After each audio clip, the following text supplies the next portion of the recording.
Ne donne pas tes fichiers sources. Alors salut à toi, c'est Joanne Eguélé, designer graphique et multimédia, et aujourd'hui on va tailler dans le dur et on va parler des fichiers sources. Mais avant ça, si jamais tu as apprécié la vidéo, n'hésite pas à laisser un pouce en l'air, à m'écrire un mot dans les commentaires si tu as des questions, à t'abonner à la chaîne.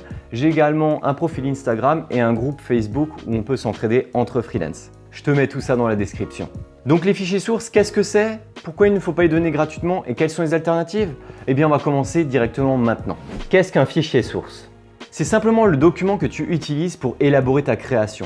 Par exemple, sur Photoshop, c'est le .psd, sur Illustrator, le .ai, sur Premiere Pro, c'est .prpro, sur After Effects, c'est .ae. C'est simplement le document modifiable natif de l'ensemble de tes logiciels que tu utilises pour élaborer la création. L'avantage de ces fichiers, par exemple le .psd de Photoshop, .ai d'Illustrator ou même avec le document natif d'InDesign, c'est que contrairement à un .png ou un .jpeg, ce ne sont pas des formats qui aplatissent les images ou les réalisations. Ça te permet de modifier l'ensemble des calques, d'avoir différents effets, d'avoir des superpositions d'effets, ce qui n'est pas le cas par exemple d'un JPEG ou d'un PNG, qui est un seul calque, une seule image qui n'est pas modifiable.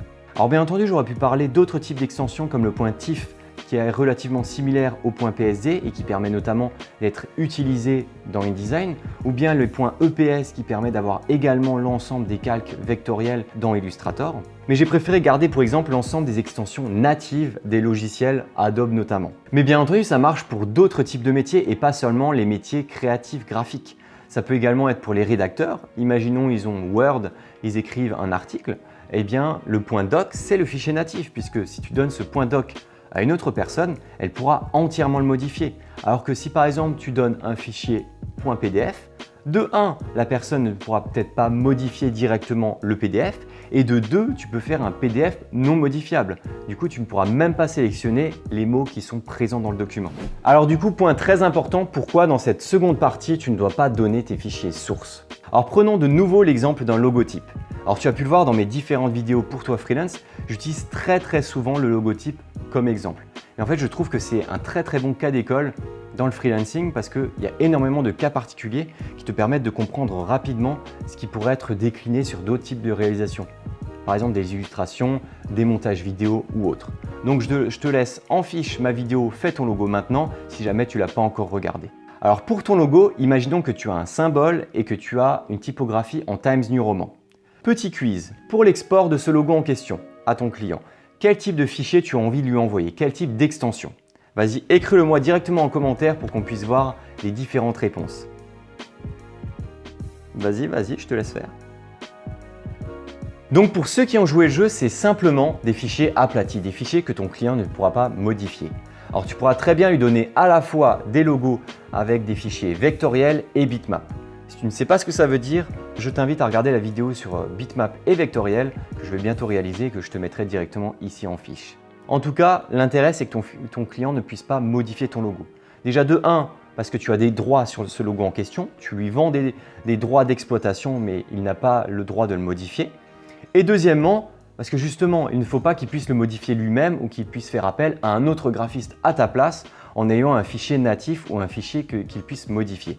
Pour les images bitmap, c'est assez simple. Tu peux lui donner des JPEG ou des PNG avec différentes tailles de résolution. Comme ça, il ne pourra pas le modifier. Ton symbole et ta typographie resteront les mêmes. Mais bon, après, tu n'es pas à l'abri d'une petite modification sous Paint, moi je te le dis. Après, pour le vectoriel, c'est un peu plus délicat. Si jamais tu donnes ton .ai ou ton .eps à ton client, en fait, il pourra tout simplement le réutiliser. Si jamais il a les logiciels, il pourra faire des modifications. Et si jamais il fait appel à un autre graphiste, cet autre graphiste pourra utiliser ton logo et le modifier. Mais tu as des petites astuces un peu vicieuses qui te permettent en fait d'empêcher la modification. C'est simplement de donner un .pdf qui est non modifiable. Du coup, il aura la possibilité de l'utiliser par exemple sur Photoshop en taille infinie. Il ne pourra pas le modifier sur un logiciel d'édition comme Illustrator. Après, moi ce que je fais généralement en plus, c'est que je vectorise directement la police. Comme ça, je suis sûr qu'il n'y a aucune modification. Mais tu me diras, mais où est-ce que tu veux en venir avec tout ça? Eh bien tout simplement, c'est pour toi que je le fais. Si tu gardes tes fichiers sources, c'est toi qui as l'exclusivité sur la création. C'est toi qui as les fichiers en question qui permettent la modification de ce document, de cette prestation, et ça évitera à ton client de faire appel à un autre graphiste en te disant bah tiens, je vais te donner le fichier natif et tu vas pouvoir faire toutes les modifications. Et bien entendu, ça fonctionne pour tout type de création. Après, le logo est censé être protégé par les droits d'auteur. Donc, il n'est pas censé le modifier, ce logo en question. Par contre, tu as d'autres types de créations, des flyers, des vidéos, ce genre de choses. Le client peut très bien se dire « Ah bah tiens, je vais réutiliser le flyer, je vais changer le 2018 en 2019 et c'est bon, j'ai pas eu besoin de facturer mon graphiste, tu vois, toi qui as réalisé cette prestation. » Comme ça, il sera obligé de passer par toi et tu pourras lui facturer les modifications. Alors dans ce troisième point, mais alors qu'arrivera-t-il si jamais tu donnes tes fichiers sources? Il pourra faire des modifications bien plus approfondies et t'impactera doublement. Alors j'espère que tu n'entends pas trop les bruits de marteau, il y a le voisin qui est en train de faire sa terrasse. Bref. Premièrement, il pourra ne pas faire appel à toi parce qu'il fait les modifications lui-même, ou deuxièmement parce qu'il va faire appel à un autre graphiste moins cher par exemple. Donc forcément, c'est un manque à gagner sur le long terme. Et deuxièmement, il pourra dénaturer ta création. Alors bien entendu, sur le logo, comme je te l'ai dit juste avant, les droits d'auteur permettent de te protéger par rapport à des modifications. Par contre, ce n'est pas le cas de l'ensemble des prestations. Et du coup, ce n'est absolument pas gratifiant pour le concepteur et le créateur si jamais tu réalises une prestation pour ton client et que derrière, il le dénature. Voilà. Mais bon, avec un quatrième point, je vais te présenter les cas particuliers de tes fichiers sources. Tout n'est pas noir ou blanc et il est tout à fait possible de vendre ces fichiers sources. Mais pour cela, si jamais tu les vends à ton client, si jamais il les veut absolument, que ce soit pour de l'archivage ou pour les réutiliser ultérieurement avec d'autres graphistes par exemple, eh bien tu vas simplement facturer le manque que tu pourrais y gagner. C'est aussi simple que ça. Si tu as un document qui a de faibles possibilités de modification, peut-être que ça va coûter forcément moins cher que s'il était beaucoup plus complexe avec beaucoup de calques, s'il y avait beaucoup de retours clients. Et si jamais il y avait juste une ou deux lettres à changer, peut-être que ça coûterait un peu moins cher à ton client. Par contre, si tu réalises un magazine de plus d'une centaine de pages à ton client et que tu lui donnes le fichier source, il pourrait très bien réutiliser absolument ce même magazine pour l'année d'après en réutilisant exactement les mêmes objets, les mêmes produits en changeant quelques pages. Et ensuite, il pourrait très bien faire appel à un stagiaire ou à une personne en interne qui coûte beaucoup moins cher. Du coup, tu aurais un énorme manque à gagner. Imaginons un magazine qui coûte 5 ou 10 000 euros. Ces 5 ou 10 000 euros, si tu donnes le fichier source, ce fichier source-là, il pourrait coûter exactement le même prix puisque tu auras tout le manque à gagner à refaire ce magazine pour l'année suivante. Donc pour cela, le mieux, c'est toujours de communiquer avec ton client sans lui dire directement que ce que tu recherches, c'est savoir qu'est-ce qu'il va faire avec ses fichiers sources. Sinon, il va essayer de modifier la situation pour essayer de te mentir pour que toi, après, tu le vendes moins cher.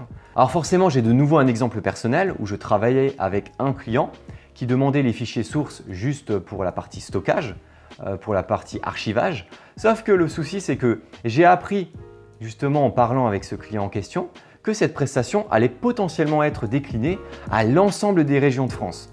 Donc en donnant ce fichier source, il suffit juste qu'il fasse appel à un autre graphiste moins cher ou en interne un stagiaire ou autre et qu'il le donne à cette personne-là et qu'il réalise la déclinaison pour les 20 autres régions. Moi, si la prestation avait coûté 1 000 euros, j'aurais pu perdre plusieurs milliers d'euros justement en ne réalisant pas ces déclinaisons-là.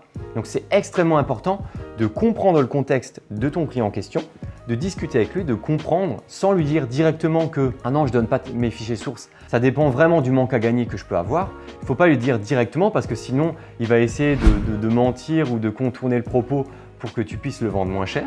Non, essaie de comprendre la situation de manière objective pour que toi, derrière, tu puisses lui revendre les fichiers sources en fonction de la vraie perte que tu peux avoir par rapport à cet échange-là. Ou soit tu fais payer extrêmement cher les fichiers sources pour dissuader le client en question. Mais la conclusion de cette vidéo est assez simple, ne donne surtout pas tes fichiers sources.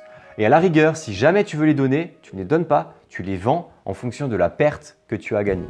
Donc voilà, j'espère que cette vidéo t'aura plu. N'hésite pas à laisser un like, un commentaire si tu as des questions, à t'abonner à la chaîne, me suivre sur Instagram et également à faire partie du groupe d'entraide freelance sur Facebook. Et puis moi, je te dis à une prochaine vidéo pour toi freelance. Ciao!